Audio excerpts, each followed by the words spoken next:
नमस्कार दोस्तों, मैं दिग्विजय सिंह आप सबका बहुत स्वागत करता हूं दिग्विजय इकोनॉमिका में।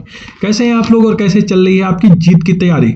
दोस्तों, आज 1 फरवरी के दिन बजट 2021-22 वित्त मंत्री द्वारा संसद में प्रस्तुत कर दिया गया। आइए इस बजट को एट ए ग्लांस समझते हैं। क्या क्या ऐसी इंपॉर्टेंट चीजें हैं जो आपसे एग्जाम में पूछी जा सकती हैं और कौन कौन से ऐसे एस्पेक्ट्स हैं जिसे आपको जरूर जानना चाहिए। तो पूरे वीडियो को बिल्कुल लास्ट तक देखिए और पूरे बजट को समझने का करिए प्रयास। आप तो समझ ही चुके होंगे, पहला वीडियो मैंने इसके ऊपर बताया था कि एक्चुअली जो बजट होता है वो गवर्नमेंट के अनुमानित प्राप्तियों और व्ययों का एक विवरण है।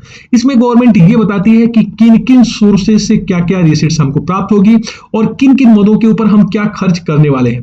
जो सबसे इंपॉर्टेंट चीज आपको शुरू में ही मिल जाएगा, गवर्नमेंट ये बिल्कुल क्लियर कर रही है कि इस बार बजट में जो कैपिटल एक्सपेंडिचर है वो 2020-21 का 34.5%, मतलब यहां पे 34.5%, इसका मतलब है लगभग 1,42,000 करोड़ रुपए की बढ़ोतरी की गई है। कभी भी अगर बजट में बुनियादी सुविधाओं के विकास के लिए अगर कैपिटल एक्सपेंडिचर को बढ़ाया जाए तो ये बहुत अच्छा कदम माना जाता है। तो एक इंपॉर्टेंट चीज यहां पे ये जरूर आपको दिखाई देगी।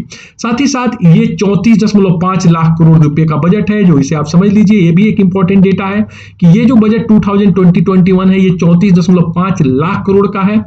तो यहां पे आइए हम समझते हैं बजट में जो सबसे इंपॉर्टेंट है, बजट एट ए ग्लांस। इसे आप बहुत अच्छे से समझने का प्रयास करिएगा, क्योंकि बजट जो है इसी चीज से आप समझ सकते हैं।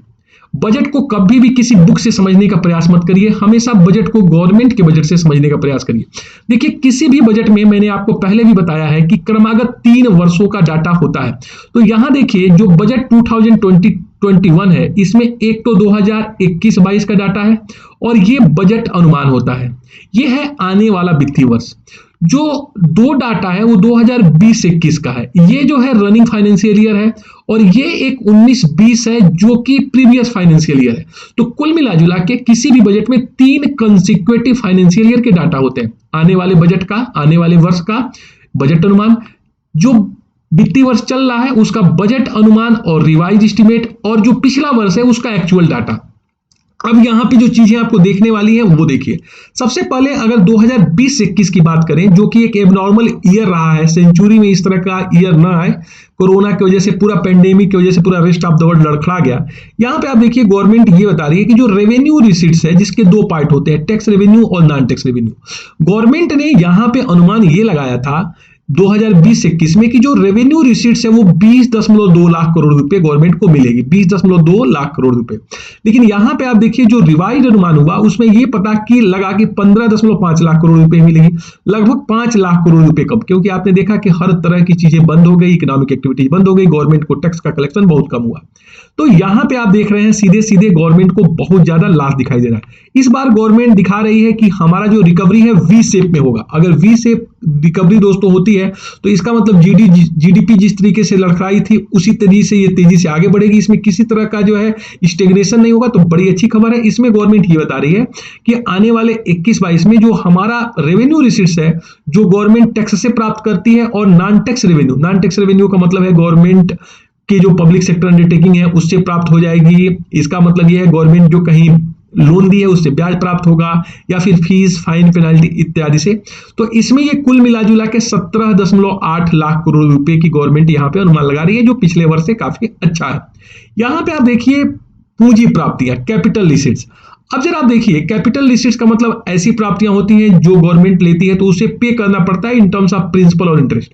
इसमें सबसे ज्यादा इंपॉर्टेंट होता है रिकवरी। आप जो लोन हमने दिया है उसको रिकवर करना, अदर रिसीट्स, और बारोइंग मतलब हम जो उधार लेते हैं। यहां पे आप देख रहे होंगे दोस्तों, जब बजट अनुमान गवर्नमेंट ने लगाया था पिछले बार, तो इसमें गवर्नमेंट ने यह सोचा था कि 10.21 मतलब 10.21 लाख करोड़ रुपए हमारी कैपिटल रिसीट्स होगी, और जिसमें हमारी बारोइंग जो हम उधार लेंगे इंटरनल या एक्सटर्नल, वो लगभग 8 लाख करोड़ रुपए का लेंगे। लेकिन आप यहां जरा देखिए, जब गवर्नमेंट रिवाइज बजट लेके आई और पेंडेमिक का असर दिखा, तो यहां पे देखिए ये जो बजट था हमारा, जो अनुमान था कि कैपिटल रिसीट्स का 10.2 लाख करोड़ होगा, ये 18.9 लाख करोड़, मतलब कहीं ना कहीं 19 लाख करोड़ का हो गया। इसका मतलब आप यहां देखिए जो गवर्नमेंट 8 लाख करोड़ रुपया उधार लेने को सोच रही थी वो 18 लाख करोड़ का उधार है। अब आप कहते हैं फिस्कल डेफिसिट बहुत बढ़ गया, तो सीधी सी बात है, अगर गवर्नमेंट 10 लाख करोड़ रुपया एक्स्ट्रा उधार लेगी तो कहीं ना कहीं फिस्कल डेफिसिट बढ़ेगा ही बढ़ेगा। तो कुल मिला जुला के पहले जो गवर्नमेंट बजट अनुमान लगाई थी कि हमारा बजट होगा 30 लाख करोड़ का, यहाँ पे देखिए जो प्राप्तियां होगी 30 लाख करोड़ की, वहां पे गवर्नमेंट की प्राप्तियां यहाँ हो रही है 34 लाख करोड़ का बजट अनुमान। और ये जो बजट है आने वाला उसमें भी 34.83 लाख करोड़ का ये बजट अनुमान है। कुल व्यय आप जरा देखिए, यहाँ पे हमेशा मैंने आपको बजट में बताया है कि हमेशा भारत में जो बजट डेफिसिट होता है वो जीरो होता है, क्योंकि जितना रिसीट्स होता है उतना एक्सपेंडिचर होगा। अगर ये 34.5 लाख करोड़ का रिसीट्स है तो इतना ही आप यहाँ पे एक्सपेंडिचर देखेंगे, इसलिए बजट जो डेफिसिट हमारे वहां शून्य होगा। यहाँ पे जो सबसे बड़ी चीज जो हमको हमेशा एग्जाम में पूछी जाती है वो डेफिसिट को लेके है। देखिए जो रेवेन्यू डेफिसिट है, जो गवर्नमेंट का अनुमान था कि बजट शुरू होने के पहले पिछले बजट में 2020-21 के, कि हमारा जो रेवेन्यू डेफिसिट 2.7 का होगा, यहां पे आप देखिए रिवाइज बजट में बिल्कुल क्लियर हो गया कि ये 7.5 लाख का है। रेवेन्यू बजट आप जानते हैं, रेवेन्यू बजट जो है राजस्व प्राप्तियों और राजस्व व्ययों का अंतर होता है। राजस्व व्यय या राजस्व जो आय है उसका जो है अंतर है। तो गवर्नमेंट को चूंकि रेवेन्यू रिसीट्स बहुत कम मिला और जो है रेवेन्यू एक्सपेंडिचर बहुत था, इसलिए जीडीपी का 7.5% का ये डेफिसिट आपको दिखाई दे रहा है, जो बहुत ही ज्यादा है। इसी तरीके से आप आने वाले वित्तीय वर्ष में 21-22 में आप देखते हैं ये रेवेन्यू डेफिसिट अभी भी बढ़ा रहेगा और ये रेवेन्यू डेफिसिट जो है जीडीपी का 5.1% रहने वाला है। इसी तरीके से जो ये डेफिसिट, फिस्कल डेफिसिट जिसकी सबसे ज्यादा चर्चा होती है, फिस्कल डेफिसिट है गवर्नमेंट के टोटल एक्सपेंडिचर और गवर्नमेंट के सिर्फ रेवेन्यू का अंतर है। इसका मतलब फिस्कल डेफिसिट, यहाँ पे आप परिभाषा अगर देखेंगे तो मैं इसे अपने जो है टेलीग्राम चैनल पे इसे शेयर करूंगा। तो देखिए फिस्कल डेफिसिट होता है 9 - 1 1 + 5 + 6। इसका मतलब है गवर्नमेंट के अगर टोटल एक्सपेंडिचर में से revenue receipts plus non debt capital creation वाले आप रिसीट्स को और प्लस जो है लोन रिकवरी को घटा दोगे तो फिस्कल डेफिसिट आएगा। कुल मिला जुला के आप फिस्कल डेफिसिट का मतलब यहाँ पे ये समझिए, वीडियो मेरा देख लीजिएगा कि अगर गवर्नमेंट के जो टोटल एक्सपेंडिचर है उसमें से गवर्नमेंट के अगर इनकम को हम सिर्फ घटा दें तो ये होगा हमारा फिस्कल डेफिसिट। और ये देखिए सबसे बड़ी बात कि ये दिखाई दे रहा है 9.5% रिवाइज बजट में, जिसका अनुमान था हमारे 2020-21 के बजट में ये सिर्फ 3.5 होगा। अब देखिए ये जो 9.5% का फिस्कल डेफिसिट है चर्चा का विषय बना हुआ है और ये आने वाले बजट में भी अनुमान है कि 6.8 रहेगा। अब जरा देखिए बहुत लोग इस चीज की आलोचना कर रहे हैं, अरे इसकी बात को जरा ये हम डिस्कस कर लेते हैं। बहुत लोग कह रहे हैं कि भारत सरकार की स्थिति बहुत खराब है, फिस्कल डेफिसिट 9.5% जीडीपी का हो चला है। अब जरा सोचिए पेंडेमिक में एरा में जब लोगों की परचेजिंग पावर घट गई थी, डिमांड इकोनॉमी की बिल्कुल कम थी, तो अगर आपकी इकोनॉमी में डिमांड बढ़ाना है तो आप खर्च करिए। खर्च कहां से करेंगे? जब आप लोन लेंगे। गवर्नमेंट जितना ज्यादा बारोइंग की है, मार्केट से की है या फिर ट्रेजरी बिल्स के माध्यम से की है, उतना ज्यादा ये डेफिसिट दिखाई देगा। लेकिन मेरे हिसाब से अगर आप फिस्कल डेफिसिट को बढ़ा के लोगों के हाथ में परचेजिंग पावर देते हैं, लिक्विडिटी को इंजेक्ट करते हैं, जिससे डिमांड बढ़ जाएगी, डिमांड बढ़ने की वजह से चीजें बिकने लगेगी, लोगों को रोजगार मिलेगा, नेशनल इनकम बढ़ेगा, तो ये गलत नहीं है। तो फिस्कल डेफिसिट का ज्यादा होना एक टेम्पोररी है और एक संकटकालीन अर्थव्यवस्था में कहीं ना कहीं ये गलत नहीं कह सकते हैं आप।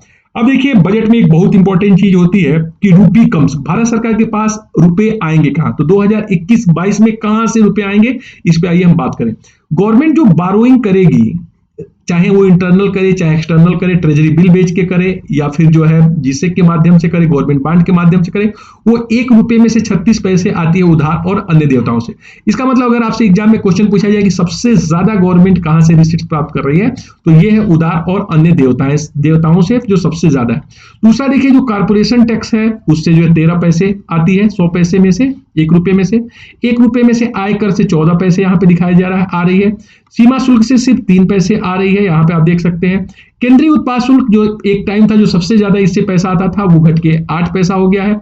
और goods and service tax GST से 15 पैसे आ रहा है। और नॉन टैक्स रेवेन्यू, जैसा कि मैंने बताया आपसे कि गवर्नमेंट फीस है, पेनाल्टी है, फाइन है, इससे 6 पैसे। और नॉन डेट कैपिटल रिसीट्स, ऐसे कैपिटल रिसीट्स जो आपके ऊपर डेट क्रिएट नहीं करते हैं, जिसमें आप कह सकते हैं लोन रिकवरी हो सकता है या फिर जो है डिसइन्वेस्टमेंट होता है, उससे सिर्फ 5 पैसे। तो सबसे ज्यादा अगर किसी टैक्स से अगर आपको रेवेन्यू मिल रहा है तो जीएसटी है, जीएसटी से गवर्नमेंट को सबसे ज्यादा रेवेन्यू प्राप्त हो रहा है। लेकिन अगर ऐसे ओवर आप जानना चाहते हैं तो उधार और अन्य देयताएं हैं, जिससे सबसे ज्यादा गवर्नमेंट को पैसा मिलता है। आइए अब हम ये देखते हैं कि जो गवर्नमेंट को 1 रुपया मिलता है वो सबसे ज्यादा खर्च कहाँ गवर्नमेंट कर रहे हैं, इस पे आइए हम फोकस करें। तो जो सेंटर स्पॉन्सर्ड स्कीम है उस पर गवर्नमेंट 9 पैसा खर्च करती है 1 रुपए में से। साथ ही जो सेंट्रल सेक्टर स्कीम है, एक तो सेंटर के द्वारा स्पॉन्सर्ड होता है, प्रायोजित, और दूसरा एक सेंटर की जो स्कीम है उन पे 13 पैसे होती है। जो गवर्नमेंट हर साल ब्याज देती है, जो रेस्ट ऑफ द वर्ल्ड से लोन ली है या इंटरनल लोन ली है ट्रेजरी बिल्स के माध्यम से, उस पे 20 पैसा दे रही है। रक्षा के ऊपर हमारा 8 पैसे का खर्च है, आप देख सकते हैं। सब्सिडी 9 पैसे दे रही है गवर्नमेंट। वित्त आयोग के द्वारा जो पैसा ट्रांसफर होता है राज्यों को और यूनियन टेरिटरीज को 10 पैसा है, और करों और शुल्कों में जो राज्यों का हिस्सा है वो 16 पैसा है दोस्तों। और आज भी पेंशन 5 पैसा है जो गवर्नमेंट धीरे धीरे खत्म करेगी, और अन्य एक्सपेंडिचर 10 पैसे। तो ये है कि रुपया आता कहां से और रुपया जाता कहां है। अब आइए डेफिसिट को हम समझ लें। ये देखिए आपके लिए मैंने कहा कि बहुत इंपॉर्टेंट है। अगर आप 2019-20 देखेंगे, एक प्रश्न देखिए हमेशा पूछा जाता है कंपटीशन में कि किसी भी बजट में जो वास्तविक आंकड़े होते हैं कब के होते हैं। देखिए हमारा जो बजट है ये आने वाले वित्तीय वर्ष का है 2021-22 का, जो अभी शुरू ही नहीं हुआ है। ये 1 अप्रैल 2021 से शुरू होगा, 1 अप्रैल 2021 से शुरू होगा और ये 31 मार्च 2022 तक जाएगा, जो कि शुरू ही नहीं हुआ है। तो ये आने वाले वित्तीय वर्ष का पूरा एस्टिमेशन है, क्योंकि ये शुरू ही नहीं हुआ है। तो क्या प्राप्ति होगा और क्या खर्च करेंगे सिर्फ एस्टिमेशन होगा। और जो वास्तविक आंकड़े होते हैं वो सिर्फ 1 साल पहले वाले होते हैं। और ये जो रनिंग फाइनेंशियल ईयर है 2020-21 जिसमें हम और आप हैं, बजट प्रस्तुत हो रहा है, इसमें 2 डाटा है, बजट अनुमान और संशोधित अनुमान। देखिए यहां पे यही बात समझने वाली है कि जो फिस्कल डेफिसिट है, जो सबसे इंपॉर्टेंट डेफिसिट मानी जाती है, वो 2019-20 के बजट की बात करें तो वास्तविक रूप से इतना रहा था। जीडीपी का 4.6% ये रहा था, जीडीपी का 4.6% ये रहा था डेफिसिट, और ये है लगभग 9 लाख करोड़, 9.33 लाख करोड़ रहा। लेकिन अब बजट अनुमान जब गवर्नमेंट 20-21 में लेके आई तो गवर्नमेंट ने कहा इससे हम घटा के जीडीपी का 3.5% पे लाएंगे, जो कि लगभग 7.9 लाख करोड़ की होगी। मतलब लगभग 8 लाख करोड़ का फिस्कल डेफिसिट होगा। मतलब आप बस इतना समझिए कि गवर्नमेंट 8 लाख करोड़ रुपए कहीं ना कहीं से लोन लेके एनुअली खर्च करती इकोनॉमी में। लेकिन कोविड पेंडेमिक की वजह से आप जरा देखिए, ये जो फिस्कल डेफिसिट हो गया, जो 8 लाख करोड़ गवर्नमेंट रुपया लोन लेती, चाहे देश के अंदर से या देश के बाहर से, वो 18 लाख करोड़ हो गया। अब आप सीधी सी बात समझिए, जब ये 8 लाख का 18 लाख हो गया तो गवर्नमेंट ने 10 लाख करोड़ रुपए एक्सेस एक्स्ट्रा लिया मार्केट से, या फिर बॉन्ड बेचे, या फिर रेस्ट ऑफ द वर्ल्ड से लोन लेके आए। तो ये बढ़ के 9.5 हो गया, जो कहा जा रहा है कि आने वाले वित्तीय वर्ष में चूंकि वी शेप रिकवरी होगी, हमारी जीडीपी जल्दी से, जिससे तेजी से गिरी है वैसे तेजी से उठेगी भी, तो ये घट के 6.8% हो। तो बजट अनुमान 6.8% का है, जबकि रिवाइज्ड अनुमान 9.5 का है। दूसरा इंपॉर्टेंट डेफिसिट रेवेन्यू डेफिसिट है। आप जरा देखिए, जो वास्तविक हमारे पास डेटा है 19-20 के, उसके 3.3% है। लेकिन जो बजट अनुमान हम लोग आए थे, इसको हम लोग कहे थे घटा के 2.7 करेंगे, लेकिन कोविड पेंडेमिक की वजह से फिर से देखिए रेवेन्यू एक्सपेंडिचर गवर्नमेंट ने ज्यादा किया और रेवेन्यू रिसीट्स मिला नहीं, टैक्स से कलेक्शन नहीं हुए, तो ये सिर्फ जीडीपी का 7.5% बढ़ के हो गया, जो कहा जा रहा है कि फिर से ये घट के 5.1% का आ जाएगा। इसी तरह इफेक्टिव रेवेन्यू डेफिसिट भी देखिए इसी पेंडेमिक की वजह से 6.3 पर आ गया, और ये जो है 4.1% पे रहेगा। तो ये बहुत ज्यादा इंपॉर्टेंट चीजें हैं, आप इसको जरूर समझ लीजिए। इसी तरह का देखिए प्राइमरी डेफिसिट, जो हम लोग इसको 0 के आसपास लाने का सोच रहे थे, वो देखिए फिर से ये बढ़ गया 5.9 का। ये कुल मिला के आप देखिए एनुअल जो गवर्नमेंट जो है, जो प्राइमरी आप डेफिसिट देखिएगा, fiscal deficit minus interest payment होता है, बजट वाला मेरा वीडियो देखिएगा, ये आपके लिए बहुत ज्यादा इंपॉर्टेंट होगा। तो ये जो है आपके लिए बहुत ज्यादा इंपॉर्टेंट एस्पेक्ट्स के रूप में सामने आएगा। आइए आगे हम लोग और चलते हैं और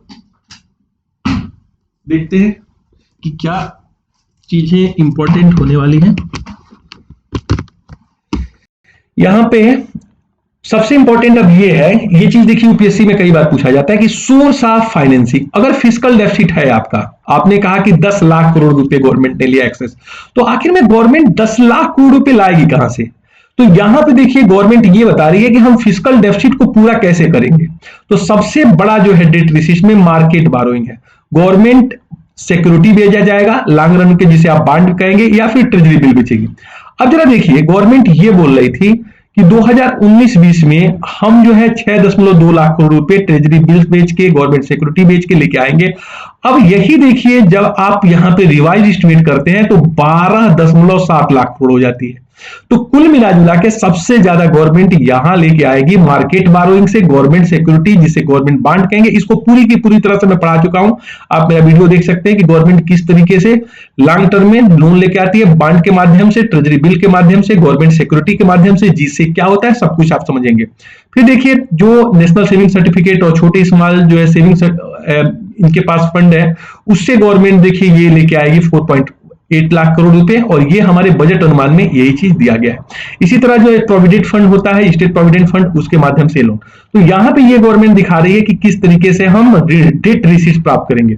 और देखिए ये है ड्रॉन डाउन कैसा बैलेंस, जो नोट छापेगी गवर्नमेंट। आप यहां देखिए, यहां दिखाया गया है कि गवर्नमेंट जो है नकदी का आहरण कितना करने वाली है। तो ये देखिए, ये दिखा रहा है कि नकदी का आहरण होगा, और टोटल यहाँ पे सम दिखा रहा है कि किस तरीके से ये जो है इनकी होगी। तो घाटे की प्रवृत्तियां यहाँ दिखाया गया है। इसे आप लोग मेरे जो है टेलीग्राम चैनल से देखिएगा कि किस तरीके से यहाँ पे आप देख सकते हैं कितना तेजी से ये जो है डेफिसिट, हमारा फिजिकल डेफिसिट बढ़ के 9.5 हो गया था, और ये फिर तेजी से घटेगा 6.8 पे आ जाएगा, क्योंकि हमारे वहां रिकवरी तेजी से होने वाली है।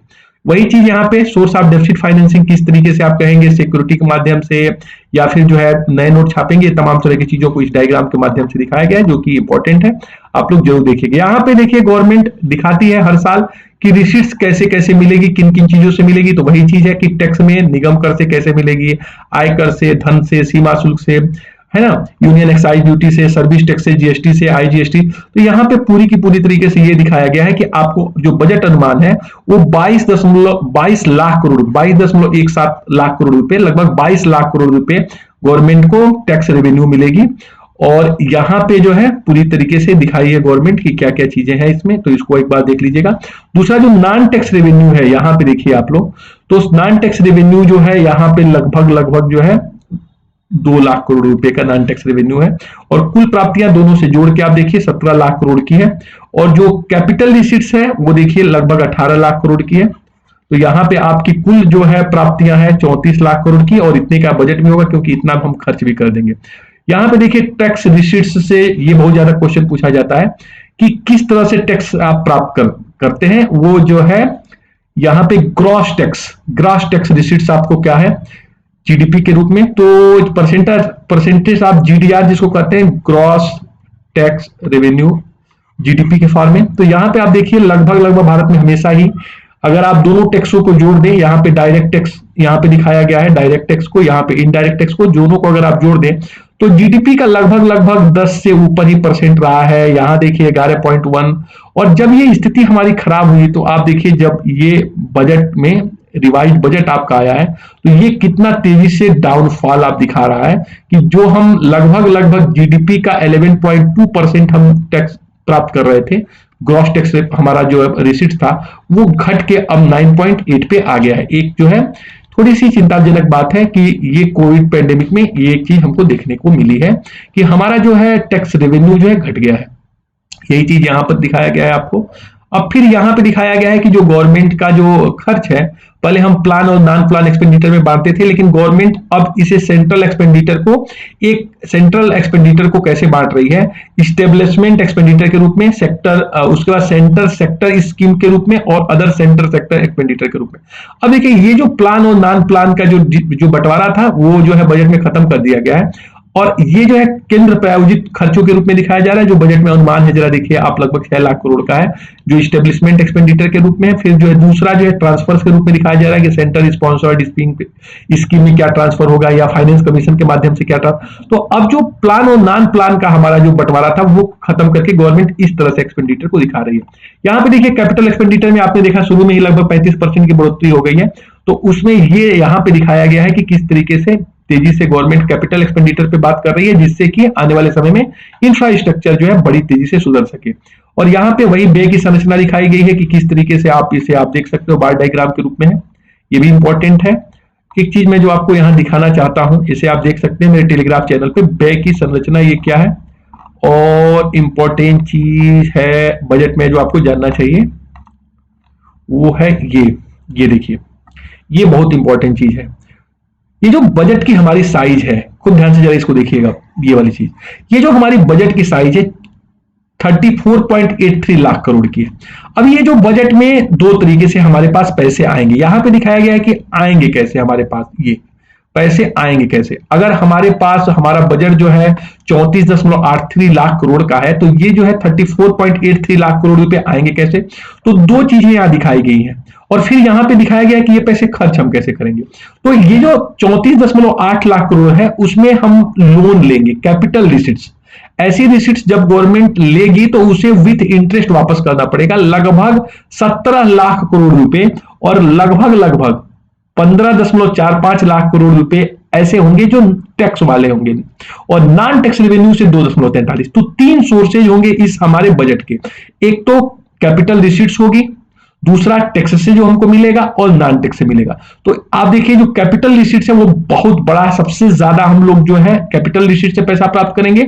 उसमें जो डेट रिसीट्स होगा, जो लोन लेंगे, आप यहां दिखाया गया लगभग 15 लाख करोड़, जिसमें 15 लाख करोड़ में सबसे ज्यादा जो मार्केट से हम लोन लेंगे वो 9.68, लगभग 10 लाख करोड़ रुपए गवर्नमेंट जो है मार्केट से लोन लेगी, ट्रेजरी बिल बेच के लेगी, गवर्नमेंट बॉन्ड सिक्योरिटी बेच के देगी। फिर small saving provident, state provident के माध्यम से देखिए 4.2 लाख करोड़ की, अदर से 1, तो कुल मिलाजुला के जो डेट होगा वो 15 लाख करोड़ का होगा। और बाकी यहां देखिए टैक्स में फिर वही चीज दिखाया गया है कि जो टैक्स होगा उसमें जो है कस्टम से क्या होगा, जीएसटी से कितना होगा, यूनियन एक्साइज से क्या होगा, टैक्सेस ऑन इनकम से क्या होगा, कारपोरेशन से क्या होगा। तो ये जो नेट टैक्स रिसीट्स होगा वो 15 लाख करोड़ का होगा। और नॉन टैक्स जिसमें इंटरेस्ट रिसीट, जो भारत सरकार ने रेस्ट ऑफ द वर्ल्ड को लोन दिया उससे ब्याज मिलेगा, डिविडेंड एंड प्रॉफिट मिलेगी, गवर्नमेंट बहुत से पब्लिक सेक्टर अंडरटेकिंग चला रही है, रेलवे से, ओएनजीसी, एनटीपीसी से लाभ मिलेगा, अदर लायबिलिटी। तो कुल मिला के 34.83 लाख करोड़ का बजट है। और ये खर्च करेगी गवर्नमेंट कैसे, एक स्कीम एक्सपेंडिचर पे 14.3 लाख करोड़ रुपए, और दूसरा जो अभी मैं बता रहा था transfer, establishment and other expenditure पे 20 लाख करोड़ रुपए। तो यहां पे देखिए जो स्कीम एक्सपेंडिचर होगा वो दो भागों में बटा होगा। सेंट्रल सेक्टर स्कीम जिसमें 10.5 लाख करोड़ खर्चा किया जाएगा, दूसरा था centrally sponsored scheme 3.8 lakh crore रुपए खर्च होंगे, जिसमें देखिए इसमें जो सेंट्रल सेक्टर स्कीम है उसमें जो है जनरल सर्विसेज है, इकोनॉमिक सर्विसेज है, सब्सिडी इसी में होगा, इसी में फर्टिलाइजर पे, फूड्स की, पेट्रोलियम पे सब्सिडी, ये तमाम चीजें दिखाई गई है। और जो सेंट्रल स्पॉन्सर्ड स्कीम है उसमें आप देखिए जो है कोर स्कीम के ऊपर इतना खर्च होगा। जो इस्टेब्लिशमेंट और ट्रांसफर में था उसमें आप देख रहे थे, इसमें जो खर्च करेगी गवर्नमेंट एस्टेब्लिशमेंट में सैलरी के ऊपर खर्च, पेंशन के ऊपर, अदर इंटरेस्ट पेमेंट, ये तमाम तरह की चीजों को, तो इसको आप देख लीजिएगा, बहुत ज्यादा इंपॉर्टेंट है। इसको मैं अपने टेलीग्राम चैनल के ऊपर शेयर करूंगा। इसी तरीके से प्रमुख योजनाओं के ऊपर भी क्या क्या खर्च होगा इस पे भी देखिए कई बार जो है क्वेश्चन पूछ लिया जाता है कंपटीशन में। यहाँ पे देखिए कि किस तरीके से मनरेगा के ऊपर कितना खर्च करने वाली है, या फिर नेशनल सोशल असिस्टेंस प्रोग्राम के ऊपर क्या करने वाली है, अम्ब्रेला प्रोग्राम फॉर जो डेवलपमेंट फॉर अदर वल्नरेबल, तो इसको भी आप एक बार देख लीजिएगा। कई बार इससे भी प्रश्न पूछ लिए जाते हैं जो बहुत ज्यादा इंपॉर्टेंट होता है। तो प्रमुख योजनाओं के ऊपर जो खर्च है यहाँ पे देखिए पूरा दिखाया गया है, ये पूरा का पूरा एक तरीके से फैक्ट है, इसको भी आप देख सकते हैं कि क्या क्या गवर्नमेंट है। तो काफी कुछ आपको इस बजट में मिल जाएगा, काफी चीजें हैं जो आपको जानने वाली है। मैं आपको बता दूं टैक्स जो स्ट्रक्चर है उसमें कोई बहुत ज्यादा अंतर नहीं आया है। पहले वाली जो दो स्लैब चल रहे थे, दो तरह की चीजें, पुरानी और नई, वही है।